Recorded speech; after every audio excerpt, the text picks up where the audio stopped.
Oke, baik. Assalamualaikum warahmatullahi wabarakatuh. Selamat pagi anak-anak. Waalaikumsalam warahmatullahi wabarakatuh. Pagi Bu. Oke, gimana kabar kalian hari ini? Baik. Kok lemas sekali? Sudah sarapan atau belum? Belum. Kenapa kok belum sarapan? Belum masak, kesiangan nih. Besok-besok kalian kalau mau berangkat sekolah itu diusahakan sarapan terlebih dahulu. Kalau misal orang tuanya belum masak, kalian bisa stok roti. Jadi kalian bisa makan di sekolah, di jalan kalian bisa ketika diantar orang tua bisa sambil sarapan. Oke, sebelum kita memulai pembelajaran kita pada hari ini, mari kita berdoa terlebih dahulu. Silakan ketua kelas bisa memimpin doa. Baik, sebelum memulai pembelajaran pada siang hari ini, alangkah baiknya kita berdoa terlebih dahulu. Doa mulai. Doa selesai. Oke, baik. Terima kasih Mas Bakti. Sekarang Ibu akan cek kehadiran kalian terlebih dahulu. Ada yang tidak hadir hari ini? Ya. Ada. Siapa? Meli tidak hadir. Kenapa Meli? Sakit. Oke, ada lagi? Alia. Alia. Kenapa Alia? Nggak tahu Bu. Tidak ada pengalaman.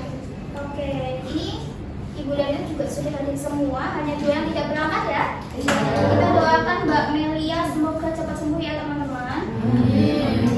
Oke, di pertemuan sebelumnya kita sudah belajar materi tentang cerita pendek. Ada yang masih ingat? Kemarin kita belajar apa saja? Pengertian, struktur, dan unsur intrinsik. Ya betul sekali. Jadi di pertemuan sebelumnya kita sudah mempelajari mengenai pengertian, unsur, dan juga struktur intrinsik dari cerita pendek. Nah, karena kemarin kita sudah belajar teorinya, sekarang kita lanjut ke materi selanjutnya. Materi terakhir di materi cerita pendek ini adalah menulis cerita pendek. Menurut kalian nih, peristiwa-peristiwa yang ada di lingkungan sekitar kalian, yang ada di kehidupan sehari-hari kalian, bisa kalian jadikan sebagai inspirasi tidak untuk menulis cerpen? Bisa. Ya, jadi anak-anak, peristiwa-peristiwa yang ada di lingkungan sekitar kita, yang ada di kehidupan sehari-hari kita, itu bisa kita jadikan sebagai inspirasi untuk menulis cerpen. Kenapa? Karena peristiwa-peristiwa yang ada di kehidupan sehari-hari kita itu sangat dekat dengan kita. Jadi itu akan meningkatkan rasa yang kita dapatkan dari cerpen itu. Kemudian juga bisa mempermudah kita dalam menulis cerpen, karena kan cerita-ceritanya ada di lingkungan sekitar kita. Jadi kita akan lebih mudah untuk menulisnya seperti itu. Oke, pada pertemuan ini, karena di pertemuan sebelumnya kita sudah belajar teori, jadi pertemuan ini kita akan belajar praktik langsung untuk menulis cerita pendek. Tapi sebelum itu ada yang tahu tidak? Kenapa sih kita harus belajar untuk menulis cerpen? Ada yang tahu? Saya. Iya. Kenapa Mbak Disma? Untuk meningkatkan kreativitas. Iya, betul sekali, untuk meningkatkan kreativitas. Jadi alasan kenapa kita harus berlatih untuk menulis cerpen adalah untuk meningkatkan kreativitas, imajinasi, dan juga kemampuan kita untuk menuangkan ide-ide dalam pikiran kita ke dalam bentuk tulisan. Selain itu, menulis cerpen berdasarkan isu lingkungan ini nantinya dapat membuat diri kalian itu menjadi lebih peka terhadap permasalahan-permasalahan atau peristiwa-peristiwa yang terjadi di lingkungan sekitar kita, seperti itu.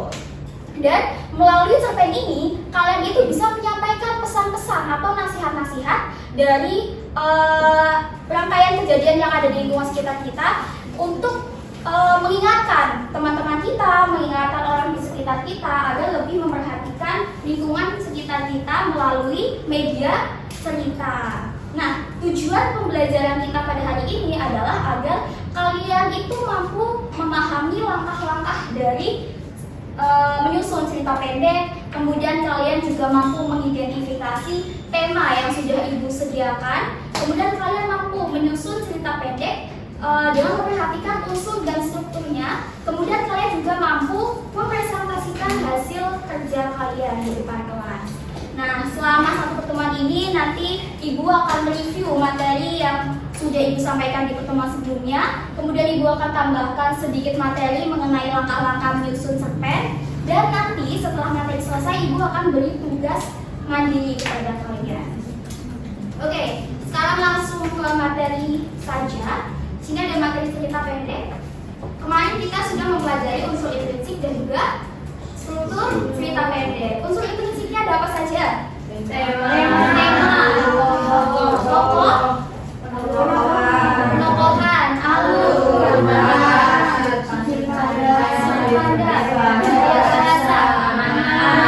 ya betul sekali. Jadi seperti yang sudah kita pelajari sebelumnya bahwa unsur intrinsik cerpen itu ada tema, tokoh dan penokohan, alur, latar, sudut pandang, gaya bahasa dan juga amanat. Kemudian strukturnya ada apa saja? Orientasi, rangkaian peristiwa, komunikasi, resolusi. Ya betul sekali. Jadi strukturnya itu ada orientasi. Dimulai dari orientasi, berlanjut ke rangkaian peristiwa.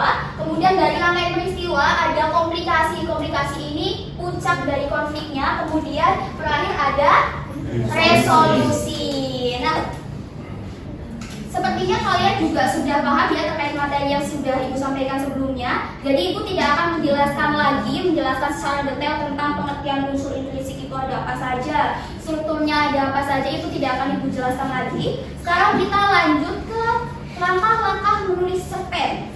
Nah, langkah menulis cerpen yang pertama, menentukan tema cerpen yang akan dibuat. Jadi langkah pertama ketika kalian menyusun cerpen itu menentukan temanya terlebih dahulu. Karena tema ini dijadikan sebagai dasar utama dalam cerita. Jadi tema itu dijadikan sebagai acuan untuk menentukan arah pengembangan dari ceritanya agar tidak melebar ke mana-mana. Terus yang kedua ada apa? Menentukan unsur-unsur cerita. Jadi setelah kalian menentukan temanya, kalian lanjut ke unsur-unsurnya. Di sini kalian sudah mulai menentukan tokohnya mau siapa saja, wataknya mau bagaimana, kemudian latarnya juga mau bagaimana. Latarnya ada apa aja? Latar waktu, latar suasana. Nah itu kalian tentukan. Kemudian kalian juga menentukan alurnya. Mau pakai alur maju, alur mundur, atau alur campuran. Kemudian kalian juga menentukan sudut pandang. Sudut pandang ini yang menentukan kalian, posisi kalian sebagai penulis dalam menceritakan peristiwa yang diceritakan dalam cerita pendek. Kemudian yang ketiga ada apa?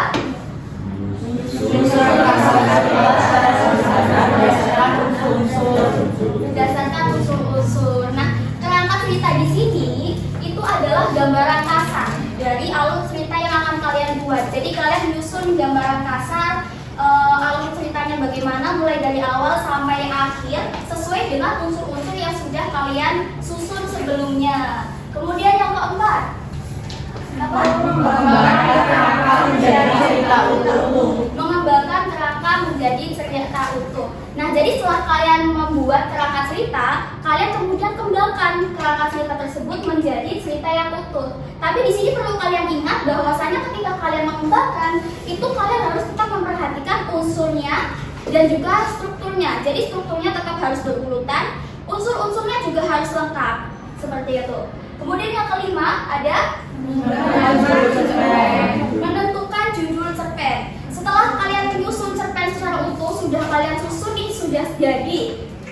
Kemudian kalian menyusun judulnya. Kenapa judul di sini setelah kalian menyusun cerpennya? Karena judul ini harus disesuaikan dengan isi cerpennya. Jadi judul itu harus bisa menggambarkan keseluruhan isi dari cerpen yang sudah disusun. Kemudian yang keenam, revisi hasil cerpen. Nah, setelah semuanya jadi, mulai dari judul, terus ceritanya juga sudah selesai kalian susun.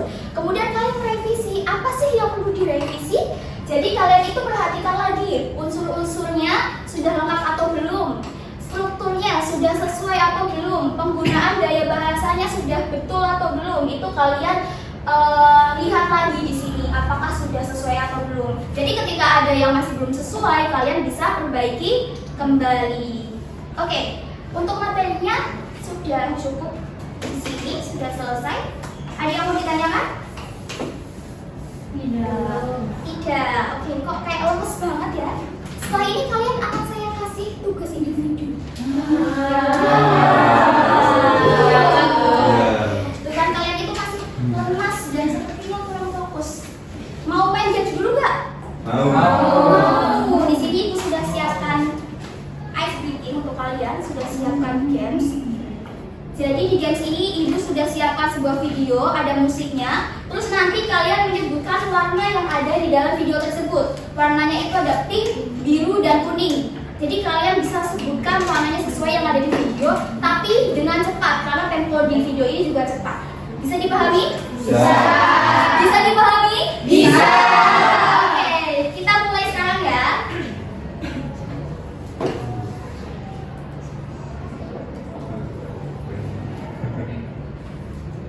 Yuk, yang satu yuk.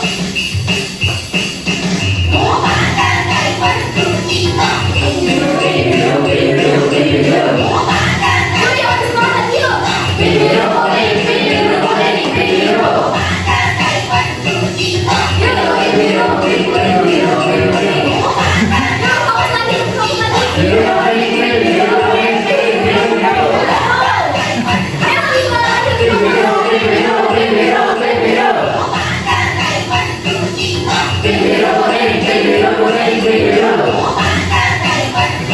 Fokus lagi, fokus lagi. Ayo, Oke, sudah selesai. Sudah semangat belum? Sudah. Semangat? Semangat? Oke, sepertinya sudah semangat dan sudah lebih fokus ya. Sekarang ibu akan beri ke kalian tugas individu. Jadi ibu akan bagikan LKPD dan juga kode QR. Di sini, di dalam kode QR ini akan ada sebuah gambar atau foto. Nah, foto ini yang dijadikan sebagai tema kalian dalam menulis cerpen. Untuk instruksinya bisa kalian belajar di LKPD, sudah ibu cantumkan. Nanti kalian bisa menulis cerpen berdasarkan isu lingkungan yang ada di dalam kode QR sebanyak minimal 5 paragraf. Bisa dipahami? Bisa. Di sini membawa HP semua? Nah, di pembelajaran kali ini ibu memperbolehkan kalian untuk membuka HP, tetapi dengan catatan hanya untuk scan kode QR ini saja. Jangan kalian buka WA, buka TikTok, Instagram atau yang lainnya. Jangan chattingan. Bisa dipahami? Nah, jadi setelah kalian scan kode QR ini, nanti HP kalian disimpan lagi. Untuk waktunya ibu akan kasih 30 menit cukup? Oke, untuk waktunya 30 menit. Nanti setelah 30 menit ibu akan meminta salah satu dari kalian untuk maju ke depan. Ini bisa dibagikan ke belakang, Mas. Nah, di dalam kode QR ini juga temanya berbeda-beda anak-anak. Jadi nanti kalian setiap anak akan mendapatkan tema yang berbeda-beda sesuai dengan kode QR ini. Dibagikan ke belakang.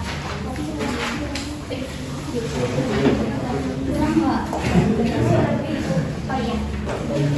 Ada yang masih belum dapat LKPD? Nah, sudah. Oh, belakang dulu. Oke. Sudah dapat semua? Ini sudah? Nah, silakan kalian scan kode QR yang sudah ibu bagikan. Oh iya. Yang sudah ibu bagikan silakan di scan. Coba kalian lihat kalian dapat tema apa. Kemudian setelah kalian lihat sudah tahu temanya apa, kalian simpan lagi HP-nya. Oke, silakan bisa mulai mengerjakan ya.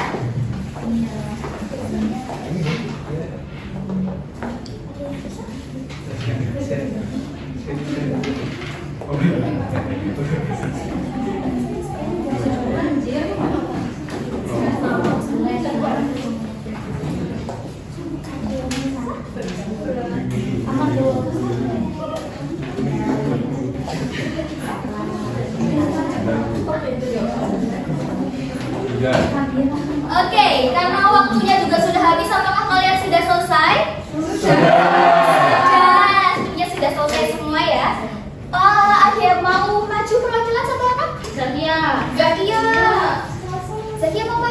Oh, Mas Dias. Oh, jangan.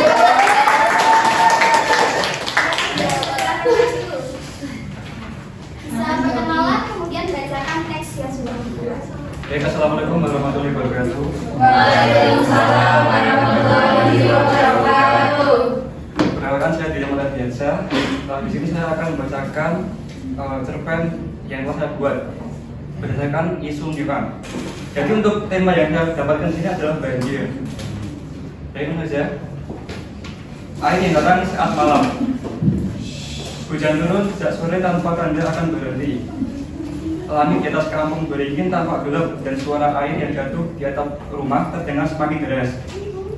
Dimas duduk di dekat jendela sambil memperhatikan halaman rumah yang mulai dipenuhi genangan. Angin dingin masuk dari celah jendela, membuat suasana malam terasa semakin mencekam. Ibunya berkali-kali keluar rumah untuk memeriksa selokan di depan rumah yang airnya mulai meluap. Menjelang malam, hujan justru semakin deras. Jalanan di depan rumah berubah menjadi aliran air berwarna coklat. Dimas melihat beberapa tetangganya mulai mengangkat barang-barang ke tempat yang lebih tinggi. Sepertinya banjir akan datang lagi, kata ayahnya sambil memindahkan kursi dan peralatan elektronik. Dimas teringat banjir tahun lalu yang merendam rumah mereka hingga lutut orang dewasa. Tak lama kemudian, air mulai masuk ke dalam rumah. Dimas dan keluarganya bergerak cepat menyelamatkan barang-barang penting. Dari luar rumah terdengar suara warga saling memanggil dan membantu satu sama lain. Dalam keadaan panik, Dimas melihat banyak sampah plastik menyumbat selokan di depan gang. Air yang seharusnya mengalir justru tertahan dan meluap ke rumah-rumah warga. Keesokan paginya, hujan berhenti dan banjir mulai surut. Kampung Beringin terlihat berantakan. Lumpur memenuhi jalan dan sampah berserakan di mana-mana. Dimas bersama teman-temannya membantu membersihkan lingkungan. Saat itulah ia sadar bahwa banjir bukan hanya karena hujan deras, tapi juga karena kebiasaan warga membuang sampah sembarangan. Sejak kejadian itu, Dimas mengajak teman-teman dan warga sekitar untuk menjaga kebersihan lingkungan. Mereka mulai rutin membersihkan selokan dan mengurangi penggunaan plastik sekali pakai. Dimas berharap banjir tidak datang lagi seperti malam itu. Ia belajar bahwa menjaga lingkungan bukan hanya tugas pemerintah, tetapi tanggung jawab semua orang. Wah, bagus sekali cerpennya sudah disusun oleh Mas Dias. Kita tepuk tangan. Oke, terima kasih Mas Dias, bisa langsung duduk kembali. Oke, tadi kan Mas Dias sudah membacakan cerpen yang sudah disusun. Mari kita coba analisis cerpen yang disusun oleh Mas Dias. Cerpen yang sudah disusun Mas Dias tadi, temanya tentang apa? Banjir. Betul Mas Dias? Nah, Betul, jadi tema yang disusun oleh Mas Dias itu tentang banjir. Kemudian kalau kalian perhatikan tadi, tokoh utama dari cerpennya itu siapa? Dimas. Betul Mas Dias? Ya, jadi untuk tokoh utama dari cerpen yang disusun Mas Dias itu ada Dimas. Oke, tadi temanya udah, tokohnya udah, alurnya. Mas Dias menggunakan alur apa ini? Alur maju. Kenapa kok alur maju?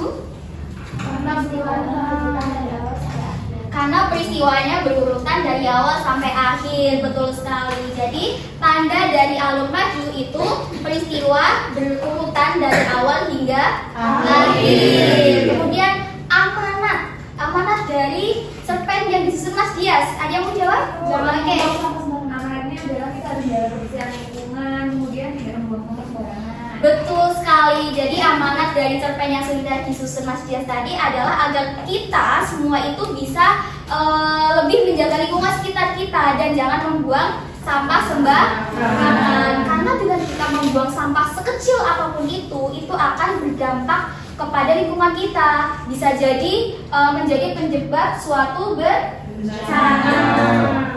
Oke, dari cerpen yang sudah disusun oleh Mas Dias tadi sebenarnya sudah bagus. Alurnya juga sudah runtut, kemudian unsur intrinsiknya juga sudah lengkap, tetapi masih ada beberapa hal yang perlu diperbaiki. Misalnya di bagian pengembangan ceritanya itu sebenarnya sudah bagus, tetapi bisa dikembangkan lagi. Misalnya di bagian menjelaskan tentang air banjir yang masuk ke rumahnya, kemudian menjelaskan mengenai suasana lingkungan sekitar saat terjadi banjir itu, mungkin bisa dikembangkan dikembangkan lagi biar pembaca atau pendengar cerpen itu bisa lebih merasakan suasana yang ada dalam cerpen tersebut. Nah, mungkin kalian bisa cek kembali hasil kerja kalian, temanya, unsur intrinsiknya, strukturnya, apakah sudah sesuai atau belum. Kalau misal belum sesuai, bisa kalian perbaiki lagi. Mbak Ismala dapat tema apa, Mbak Ismala? Kebakaran hutan, Bu. Kebakaran hutan. Sudah sesuai belum isinya? Mungkin ada beberapa titik bagian latarnya. Oh, oke. Nah, ini. Jadi kalau misal kalian masih ada yang perlu diperbaiki, bisa kalian perbaiki lagi. Nah, karena waktunya juga sudah hampir habis, apakah ada yang mau ditanyakan? Tidak, Bu. Tidak. Ada yang mau coba menyimpulkan pembelajaran kita pada hari ini? Ya, Mbak Ismara, boleh silakan. Pembelajaran hari ini kita sudah belajar tentang, tadi sudah mengulas kembali tentang cerita pendek, terus ada cerita pendek, strukturnya juga. Terus tadi kita belajar tentang langkah-langkah menyusun cerpen. Terus kita suruh menyusun cerpen juga. Iya, betul sekali. Jadi pembelajaran kita pada hari ini yang pertama kita sudah mereview materi cerpen di pertemuan sebelumnya. Kita juga mempelajari langkah-langkah menyusun cerpen. Sekalian kalian tadi juga sudah berlatih untuk menyusun cerpen berdasarkan tema yang sudah Ibu sediakan. Dan tema itu lebih berfokus pada lingkungan sekitar kita, terutama isu lingkungan. Nah, dari pembelajaran kita hari ini, jadi kita bisa simpulkan bahwasanya menulis cerpen itu ide atau inspirasinya itu bisa dari manapun, bisa dari lingkungan sekitar, bisa dari pengalaman hidup, bisa dari kehidupan sehari-hari kita, itu bisa dijadikan sebagai topik dalam menulis cerpen begitu. Nah, dengan kalian tadi berlatih menulis cerpen berdasarkan isu lingkungan yang ada di sekitar kalian, itu bisa juga meningkatkan kepekaan kalian terhadap lingkungan sekitar kalian. Kalian bisa menjadi lebih peduli, lebih memperhatikan lingkungan sekitar kalian seperti itu. Ibu sangat mengapresiasi sekali hasil kerja kalian, hasil kreativitas kalian tadi. Sepertinya juga Ibu lihat-lihat tadi sudah bagus-bagus, menulisnya sudah sesuai dengan struktur dan unsur yang benar. Tepuk tangan dulu untuk kita semua. Oke, untuk tugas lanjutan, Ibu akan beri kalian PR. Untuk PR-nya, kalian mengetikkan cerpen yang sudah kalian susun. Jadi tadi kan kalian sudah menyusun cerpen berdasarkan tema yang sudah Ibu berikan. Kemudian nanti kalian bisa revisi lagi apabila masih ada bagian-bagian yang masih belum sesuai, itu kalian bisa revisi kembali. Kemudian kalian ketik dan tambahkan ilustrasi. Jadi kalian membuat ilustrasi dan juga cerpennya. Ilustrasi itu harus disesuaikan dengan isi cerpen kalian masing-masing ya. Buat sekreatif mungkin. Nanti tugas ini dikumpulkan ke dalam Google Drive. Nanti untuk link Google Drive-nya Ibu kirim di grup ya. Nah, mungkin Ibu cukupkan saja sampai di sini. Terima kasih banyak atas antusias kalian yang luar biasa hari ini. Sebelum Ibu tutup, mari kita berdoa terlebih dahulu. Silahkan Ketua Kelas bisa memimpin doa. Untuk mengakhiri pembelajaran pada siang hari ini, langkah baiknya kita berdoa terlebih dahulu. Doa dimulai. Doa selesai. Oke, baik. Terima kasih anak-anak semua. Mungkin itu saja dari Ibu. Kurang lebihnya mohon maaf. Sekian. Wassalamualaikum warahmatullahi wabarakatuh. Waalaikumsalam warahmatullahi wabarakatuh. Terima kasih, Bu.